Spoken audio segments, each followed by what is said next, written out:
Thanks of leadership failure. 45 years after independence, Zimbabweans still carry buckets for water in towns and cities. Sanapinda mashoko atona kuti ari nelsonchamisa has come to slum Idi Mnangagwa achimuti it is now 45 years down the line. But panguva ino toona kuti societies are still struggling. Vanhu vachiri kusenga mvura aiwa mabhaketi mumusoro vachinotsvaka mvura.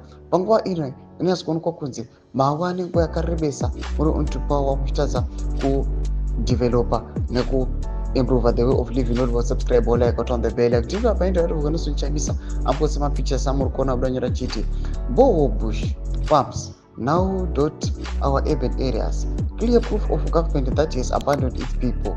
Every water tank you see in our towns is not a sign of progress.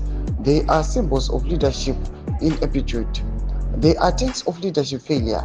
Those in power refuse to fix these basics because they profit from chaos. Meanwhile, our rural communities drink from open wells in the rivers. Decades after the promise of independence, prehistoric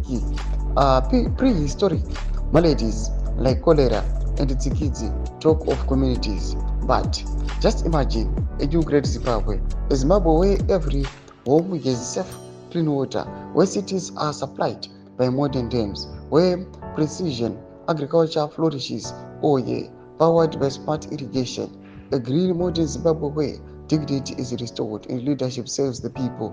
With the new leadership, all is possible. #Imagine Monday.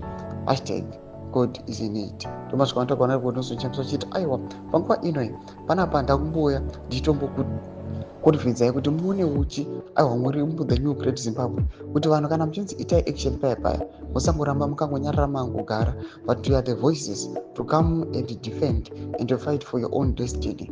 Mufight for your own liberation.